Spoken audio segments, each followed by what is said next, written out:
Hello, my name is Wealthy711. Welcome to my YouTube channel. I'm not your healer. I built an identity around one thing, and now I am in the process of finding Christ publicly. Okay, so this channel is for those who feel confused when it comes to spirituality, conflicted about whatever it is that they're doing in regards to spirituality, and that are trying to find Christ as well, or trying to see if that's even something that they want to do. So this is a safe space. Even if you are not a Christ follower or anything like that, this is definitely a safe space for you to see if that's even something that you're interested in.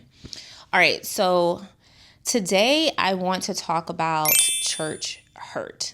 I think that it plays a major role in people kind of rejecting Christ or building some sort of a resentment towards Christ, Christianity, and Christ followers due to the example that people have had of him, the representation of the church, and how sometimes people who are in church are not very mindful of how they represent Christ, how they represent Christianity, and how it plays a part in people choosing to seek out other sources in order to find that community or to find clarity or to try to find peace somewhere else outside of Christianity due to the examples that people have, that I've had. So, to give a little background on my personal church hurt, it would start with my home life, my childhood. I grew up with my grandmother. I did not grow up with my mom and my dad. That's a story for another day. But I grew up with my grandmother since birth. I was adopted by her. I grew up with my grandmother, and she was my first example of Christ, or what it's like to be a Christian woman. So, with that example, she was very, very, I felt religious. Other people may use another term, but I felt very, very religious.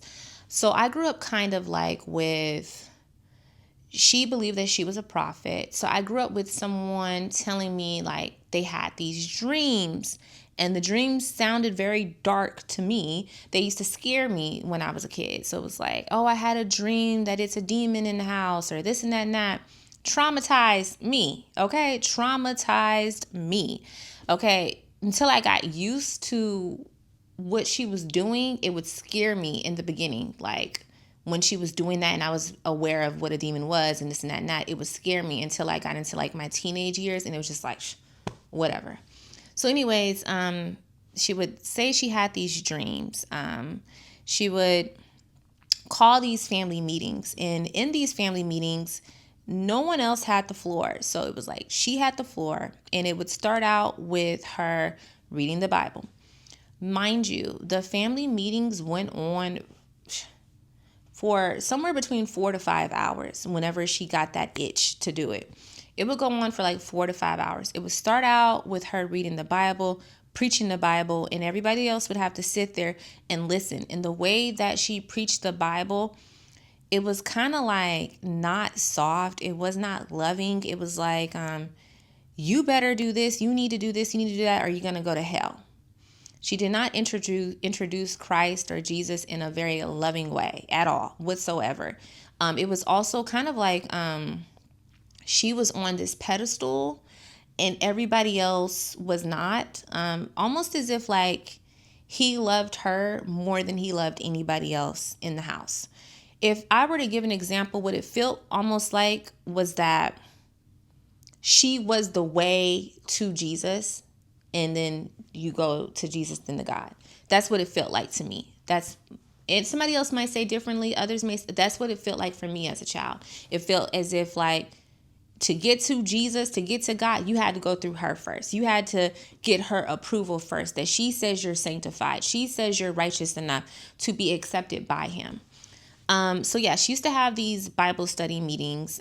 So it would start off with her reading the word to us. Mind you, all the way, like from little kid to teenager. Start off with her reading the word to us, and then it would mid to end with her telling us about her teenage years, her childhood years, what she went through, and how she was so much more better than everybody else. I don't know how else to put it. Like, it would be examples of like, how she never let a guy get nothing from her for free. You know, you got to do this, do that. I never had these young y'all are, you know, dumb or this and that. It would be stuff like that, like just hierarchy, like, or y'all don't know how to do it. Or when I used to clean, I clean like this. It was just always so like I'm better than everybody else. It was never loving.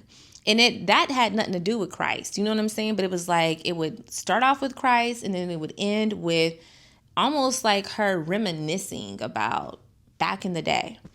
So yeah, we would do that for hours and it was very unbearable at times. I would be so frustrated if somebody were to interrupt her, and then it would cause her to have another story. Like it would lead to another 40 minutes to an hour of talking.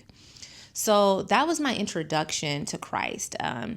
Even like if you didn't do something right or you didn't do something the way that she liked it, and she would cuss you out, go off on you, put you out, say very vulgar, mean things to you. And then during her basically emotionally or mentally abusing you, she would then kick it off with like, God said, touch not my anointed, or you will be striked, you will be striken down. So doing things like that, it would make a person feel like, well, God's on your side. Jesus is on your side, especially when you're a child and you're very impressionable. God and Jesus is on your side. Well, who's on my side? Because you're representing him. So you're telling me that you're his anointed. We are not. And we're not doing a service to you, or we're bad people, or we're demons, whatever.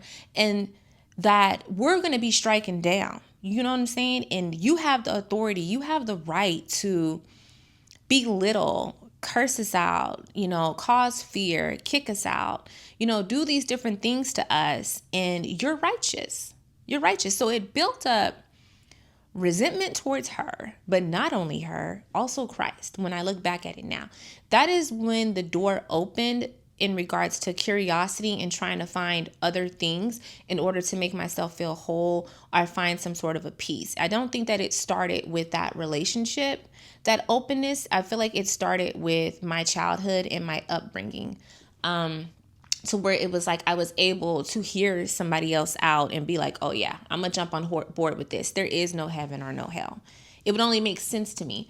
And it was like, if you're being real, somebody mentally abusing you, and then saying that they are a representative of God, Christ, whatever, and, you know, witnessing them go to church on Sunday and like catching the Holy Ghost or supposedly whatever, and doing all this stuff when just Saturday you was calling us bees, cussing us out, and doing this and doing that, and now on Sunday, I guess you would call that being a hypocrite.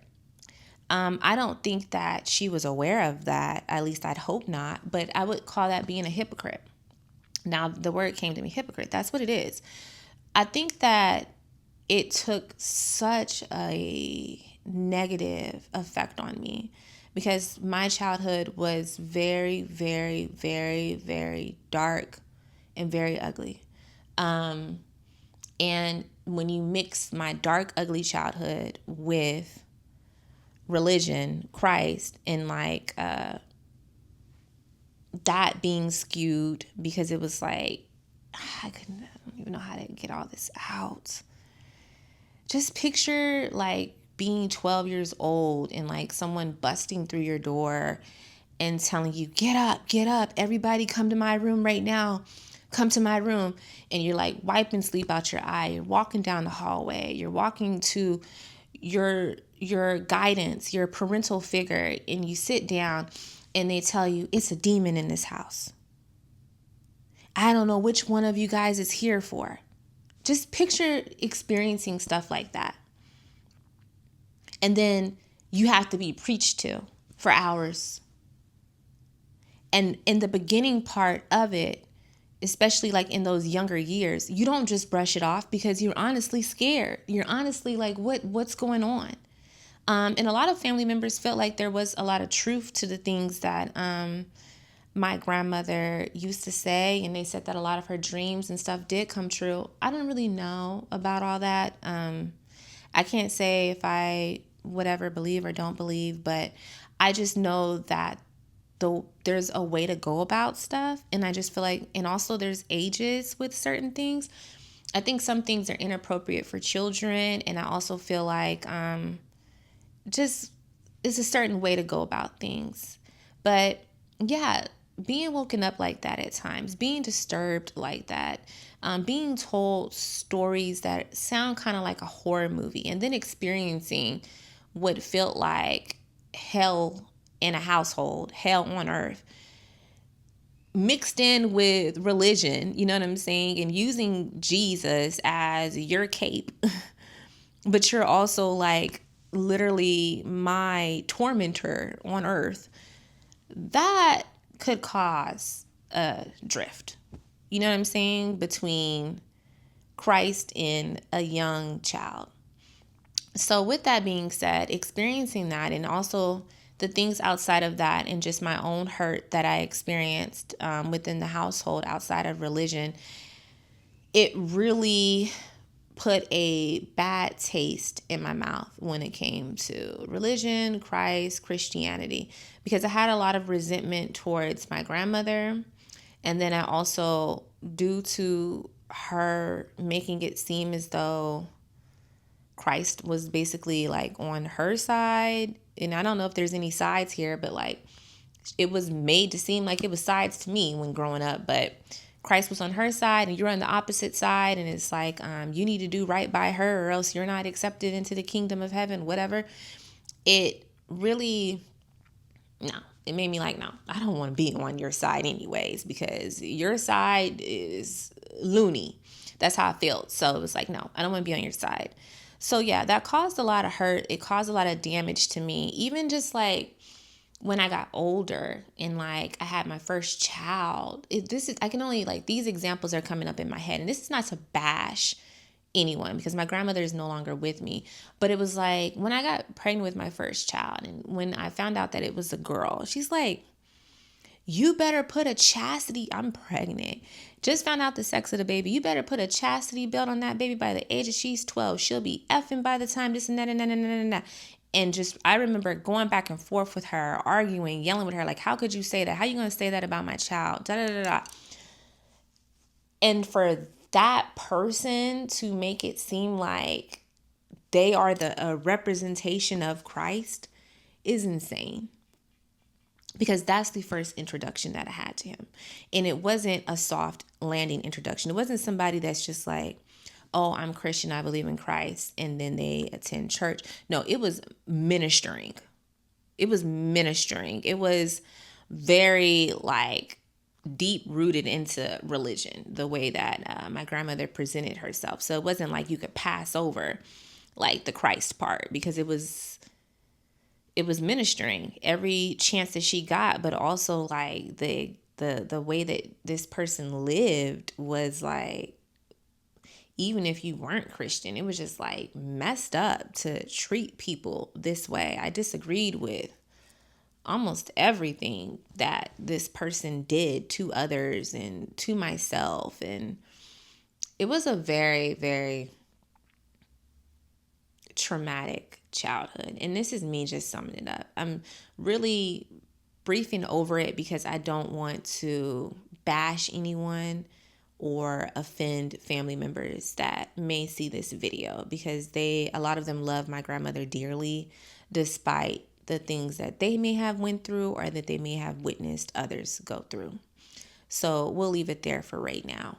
But anyways, I say all this to say that church hurt, the hurt that you experienced from Christians or people who claim at themselves to be Christians, people who claim that they're Christ followers, and those are the people that have hurt you, have spoken up against you, have gossiped, have spread lies about you, or have called you out of your name, or made you feel judged, made you feel unworthy, made you feel that you're not enough. All those people are not Christ. And they are not Jesus, and they are not the way to God. So it's very important, and this is me speaking on this now after doing a big detour. It's very important to get to know Christ, get to know Jesus for yourself, and not look to these people of the world who claim to be Christians or Christ followers and their lives don't lead the example of that. Because at the end of the day, we're all human anyways. We're all of the flesh anyways. So nobody's going to be perfect. Nobody is Jesus. Nobody is Christ. Everybody is flawed.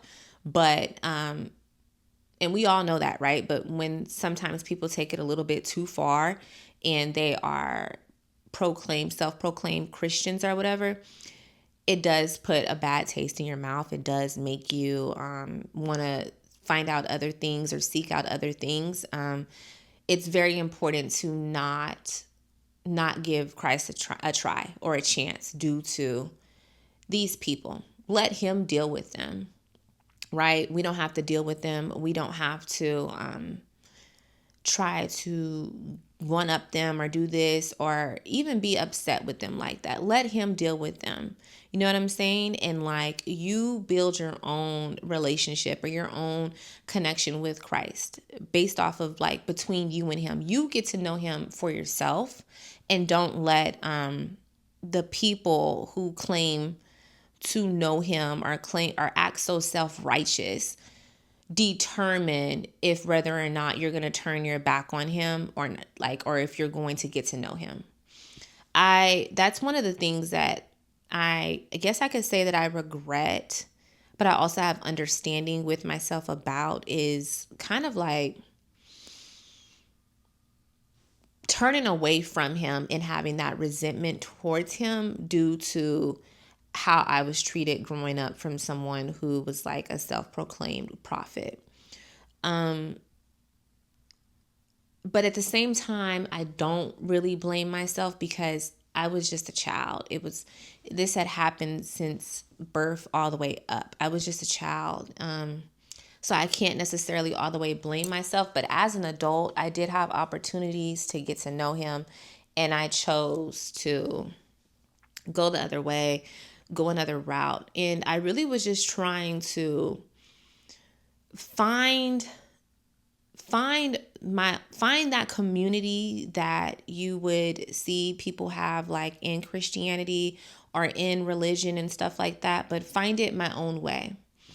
And I feel like I did find it, right? Whenever I was doing tarot readings and stuff like that, I met a lot of great people, a lot of good people.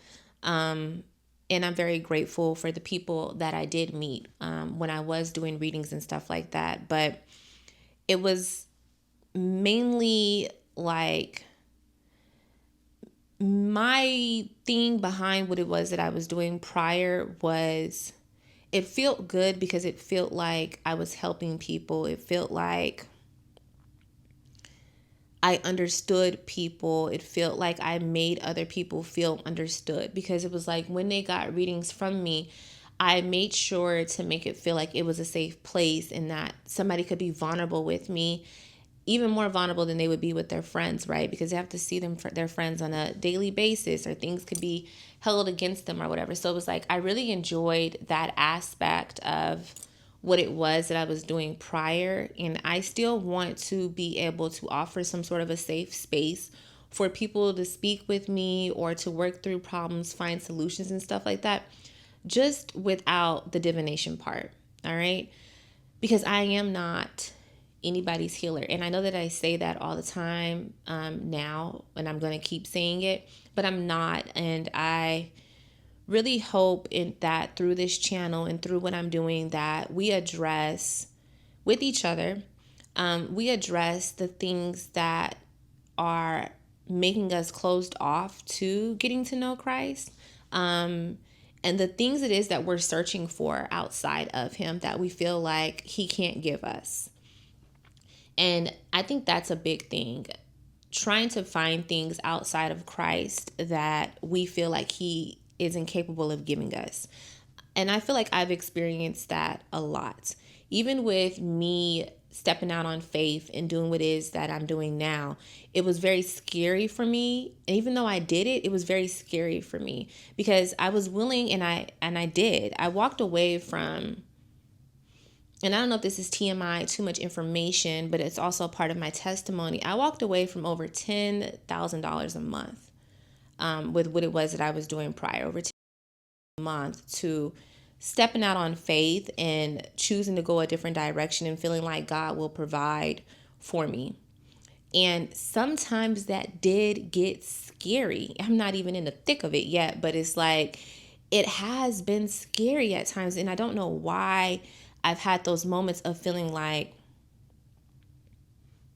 essentially like the enemy or whatever it is that was helping me before could provide for me better than Christ could provide for me. That's crazy. That's crazy that I even have a question or a doubt in my mind that Christ would provide everything it is that I need. But we being vulnerable here. I'm not here to just be like, oh, it's just, you know what I'm saying? No, that is real thoughts that I've had, that like, God, you know what I'm saying? I'm doing this, I'm being a testimony for you. Are you going to provide for me? Am I going to be okay? You know what I'm saying? And it's like really having to like lean into your faith and learning to lean into your word more in order to keep that faith strong, because I feel like the way that the enemy has tried to attack me is through fear. The fear of being vulnerable on camera, because it's very much so different to get on camera and speak versus when I had the script, which was my cards. It's very different to pull like the thoughts from, it's no script here. It's just like me speaking on experiences and what I'm going through right now. I think it's very different. And it's also very different to trust Christ, because I never did it before. This is new to trust him. This is me trusting him. It's very different to trust him. I've trusted in my own abilities, but prior it was more so like the mindset of like, I don't care what's going on. I'm gonna find a way. I'm gonna make a way for myself. That was my mindset prior. I took everything it is that I had. I felt like it was because I worked hard for it. It was also because I felt like the divine was on my side. I feel like I was a good person. I feel like that's also why I had the things I had, good karma. But a lot of it was like from ego as well. Like, I'm in control of this. I'm the reason why, you know what I'm saying, things are going well for me, or I have all these things. It was never through Christ or through Jesus that I felt like I had the things that I had. So now where I'm at right now with trusting God, trusting Christ, and giving up, putting everything at stake that I had prior, in building a new identity through him, building my platform through him now. It is nervous. It's a nervous thing behind it sometimes. And you do have to, no matter what it is that's in front of you, you do have to follow your heart. Follow your heart. And for me, it was like I didn't even prepare to follow my heart. As soon as I feel convicted, I followed my heart. It wasn't like I'm going to do this, stack, and then follow my heart. No, it was like follow my heart instantly. Follow my heart instantly. There was no plan. There was no strategy behind it all, or like, 100% sure on what it was that I was going to do next. It was literally leaning on faith. But one thing that I can say about leaning on faith is that there are days that your faith is not as strong. And there are moments where you have that high and you have that like, I'm good. And then there's moments where the faith is not as strong. And I feel like in those moments, it's very important to lean back in your word. I also feel like it's very important to have community around you, which is something that I've been praying for, is community. One of my prayers that I pray is that I can only hear of what is of Christ. I can only see what is of Christ. I can only think thoughts that are of Christ. Like, please turn my eyes blind to what is not of you. Please close out my hearing to what is not of you. Please close out those thoughts that are not of you. Those are things that I pray for as becoming a new believer in Christ, or being a new follower in Christ, because I was hearing and seeing and thinking a lot of things that were not of him prior, right? So it's like I had to shut down all those channels, okay, that I had tuned in, or that I was cut in on. I had to shut them all down and pray to shut them down. So that is like a prayer that I pray daily. Has it been working? Yes, it does work. It's a lot. It's a lot. Becoming a new believer in Christ. And also, it's a lot changing the voice. You know what I'm saying? Because I'm still in the process of that. Because I still, even sometimes when I read the Bible, I'm like, are you talking to me? Are you going to, throw me in the pits of hell? Like, who are you talking to? It feels sometimes scary reading the Bible. You know what I'm saying? When I do read it, it's like I have to change the way that I see things, or that I read things, because sometimes it just feels like, I think it's pulling on the trauma from my childhood. It's pulling on that trauma from my childhood, and it's a lot to work through. It feels very difficult because it feels like I'm not like starting from scratch. Like, I'm not starting from like a clean plate when it comes to getting to know Christ, when it comes to getting to know Jesus. I'm not starting from a clean plate. I'm starting from a very dirty plate from a long, long time ago. It's been dirty. This plate has been filthy that I'm starting from. And it's like down from my first example of him, childhood, down to, you know what I'm saying, the abuse, the things that I endured, being, not having like that white picket fence growing up, things like that is part of like my plate being dirty. And then not only that, to becoming an adult, becoming grown, and then also adding my own filth onto my plate with the things that I did, and the things that I dabbled in, and the things that I've said about Christ. I've said out my own mouth, you know what I'm saying? Like, due to my resentment, I've said out my own mouth, like, no, you don't have to go through Christ, or, you could believe in what you want to believe in. And I don't believe in none of that stuff. I've said things like that. Like, I don't believe in none of that stuff. I've said stuff like that. So it's like your own plate being dirty, your own consciousness not being fully clean. Okay. And it's like, I know that a way for me to gain deeper understanding is through reading the word, and trying to find a way to read the word through lenses that are pure, and lenses that are clean, and that aren't dirty. You know what I'm saying? So it is a process getting to know Christ. It is not an easy one either. I'm going to be straight up 100 with you. It's not like you accept him and you accept that he died on the cross for your sins, and then it's like, oh, life is amazing, life is easy now. That is not the way that this works. It's like, now the battle begins, because it's like you have to battle with your flesh, you have to battle with your mind, you have to battle with your knowledge, you have to battle with your logic, and then you have to like learn to love him, learn to desire him, okay, which is something that I've never done before. I never desired him before. I'm learning to do that now, learning to lean on him and not lean on myself and my own strength, going from like, it's almost like a hustler's mindset. Like, oh, well, I had solutions for everything. You know what I'm saying? Like, oh, well, I'll just do this. I'll just do that. Or I'll just figure this out. I'll just figure out this. And it's like, no, like learning to be still and like waiting for whatever it is that he wants you to do. That's a lot. That's a lot. And like I said, for me, it's just a lot deeper because of, like I said, my background, and then my adulthood, my own, things that I've done. And sometimes I feel like a lot of knowledge of different things can mess you up a bit. It can mess you up a bit because it can cause you to question so many different things. Sometimes you don't need to know everything. Sometimes you don't need to know everything. But yeah, it's a process. It's a journey. I don't think that it's easy. I don't think that it has been easy. But of course, I'm just starting out. It's only been, I don't know the date. It feels like less than a month for sure that it's been. But I'm praying. I'm praying to get through it and to be a better representation of Christ than the ones that I have had.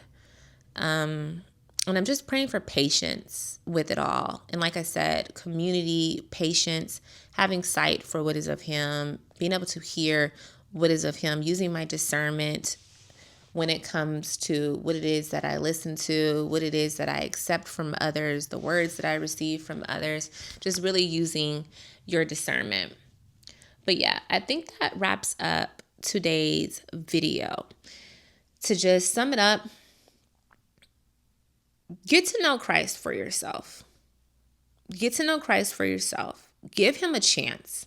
If you have given many other things a chance, and this is not for everybody, but if you've given many other things a chance and you feel pulled or you feel conflicted when it comes to Him and you feel like, I might give Him a chance, or I don't know, this and that, give it a chance. Give it a chance for yourself, though. Don't try to seek Him out through other people.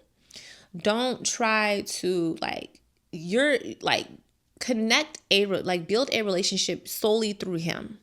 Not through like your pastor, not through your mother, your father, your friends, me. Like, build your relationship solely through Him. And see, like, ask for signs, or ask Him to respond to you, or ask Him to provide comfort to you, ask Him to provide peace to you, ask Him to show Himself to you, ask Him for whatever it is that you desire, ask Him to help you open your heart up to Him, and see how that works out for you. If you don't have beef with Jesus, like I said, I didn't. If you want to be fair and give Him a shot, just like He gave everybody else a shot. That's not for everybody, but it's for those of you that do feel conflicted or convicted or conviction. I don't know how to say it, y'all, but you know what I'm saying. If you feel a little tug in your chest listening to this video or listening to the prior videos that I made, let's start the journey together and see, you know what I'm saying? See what happens. See if it gives you that peace and that clarity that is hard to find, that you've been trying to find in other things. Because the other peace, the other clarity, and all those other things that I've had, they only brought peace for a short period of time. It was never long term, and it wasn't like substantial like that. And especially if you're not doing your own readings and you're paying somebody else to do readings for you, that can become very, very, very expensive. And it can also cause you to be very, very dependent on somebody else outside of you. It's almost like you're putting your future or your decisions in someone else's hands. Kind of like how I was putting my future and my decisions in the card's hands based off of my interpretation of that. But yeah, this is a safe space though. There's no judgment here. Like I said, if you're just watching and you're just wanting to watch the journey of me going from that to where I'm at now, feel free to watch. You know what I'm saying? But yeah, I'm going to leave it here. I'm not really good at this yet. As you watch and see, trust and believe, I'm going to brush up on my skills, on my speaking skills. But you got to start somewhere. I can't let the fact that I'm not a great speaker, or the fact that I'm not that I've never done this before or been vulnerable before, stop me from doing what it is that I feel called to do in my heart. I'm going to still do it. You know what I'm saying? I'm going to still put it out there regardless of if it's imperfect, because I don't expect this to be perfect at all whatsoever. But I'm flawed. All right? I'm flawed, and I'm not perfect, and I'm not Christ, and I'm not on here to create a facade like I have it all together and that I am perfect. So this is just what you get for right now until I brush up my speaking skills a bit more. But anyways, I will see you guys on the next video. Love to you all. I pray that you all have peace and clarity, and that you have a good weekend, a good week, and that any type of an anxiety or fear or any type of a tugs that you're dealing with, or like addictions and like obsessive behaviors or anything like that. I pray that you are delivered from those and that you just find peace in your life. And I pray that for myself as well. See you guys later.